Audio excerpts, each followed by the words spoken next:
I moved to a new town. This was a much nicer, cleaner town than the one I'd lived at before.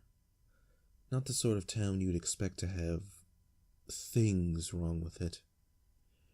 There was a very big public park right in the center. It housed rows upon rows of swings, slides infested with snake-like tunnels that weaved in and around the playground, providing a maze for children to lose themselves in their games. There was even a functioning merry-go-round, which seemed to always be slightly turning, inviting the children to hitch a ride on its platform of twirls. I have to emphasize on the fact that it was a quiet, peaceful town, the kind of town where kids could leave the house on their own and take the short journey to the park. I had been given strict instructions by my parents that I should come home the second it started turning dark. My life was wonderful. Or so it seemed. It was a Friday. I knew the day because I remember coming home with a large grin on my face, as I knew I had the luxury of non-stop playing for the next 2 whole days. I did what I always did.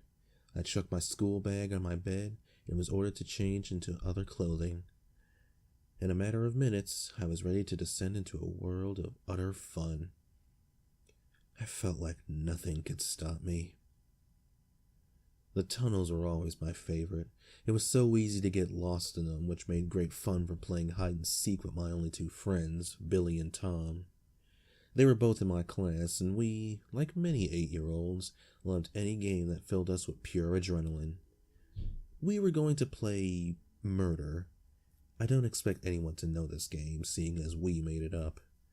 The rules were very similar to hide and seek, except when the one seeking found you, they had to murder you. Pretend, obviously.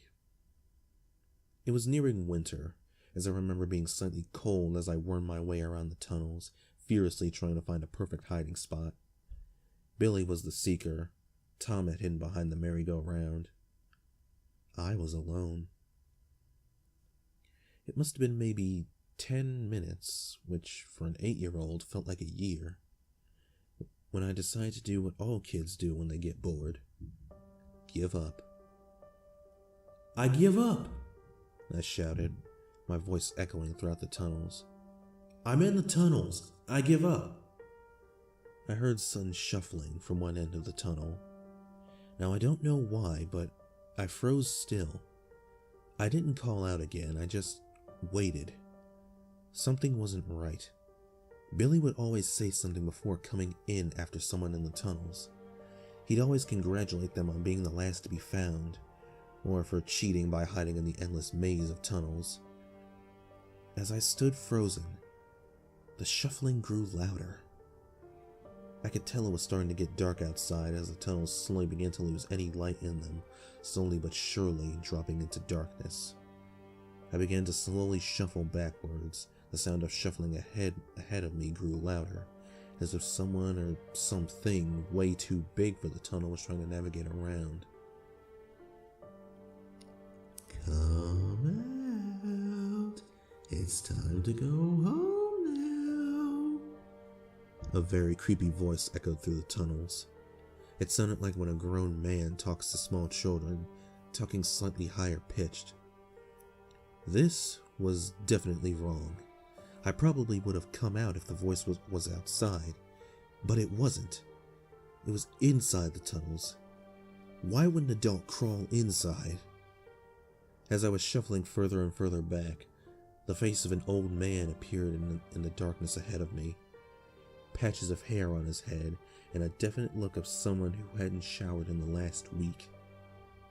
I couldn't see what he was wearing, but I knew it was tattered old clothes. He had a sharp, scraggly beard, which was peppered with dirt.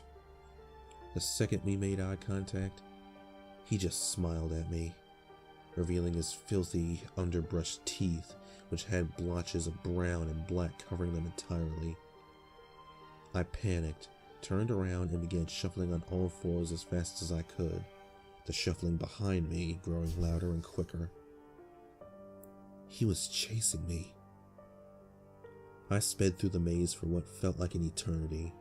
I only stopped when my legs refused to move anymore. had taken so many twists and turns that even I was completely lost. I don't want to hurt you. I just want to talk. The voice echoed throughout the tunnels. I could tell he was nearby.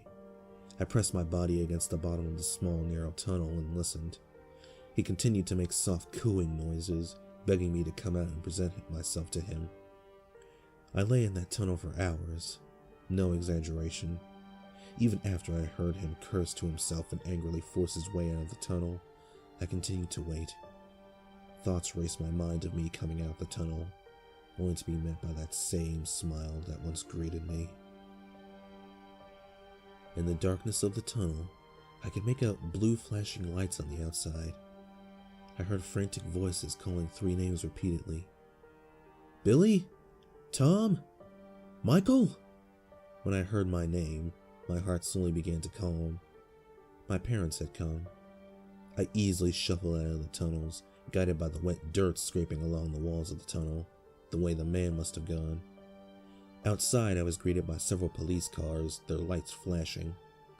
There were groups of adults with concerned looks on their faces. I instantly recognized 2 of them. My parents. Mom! Dad! I wailed, crying as I ran toward them. They also began crying and ran towards me, lifting me off the ground and hugging me so tightly, it felt as though I was being crushed. Billy and Tom were taken that evening. They were later found hidden in a nearby skip, mutilated. They had been brutally massacred. Their skulls had been caved in with a large iron bar, and their bodies had deep cuts everywhere, large pieces of glass found buried in their backs. What chills me to the bone is that the wet dirt I saw in the tunnels wasn't entirely dirt. It was Billy and Tom's blood. After slaughtering my 2 friends, and after making eye contact with me in that tunnel, he just smiled. He had won the game.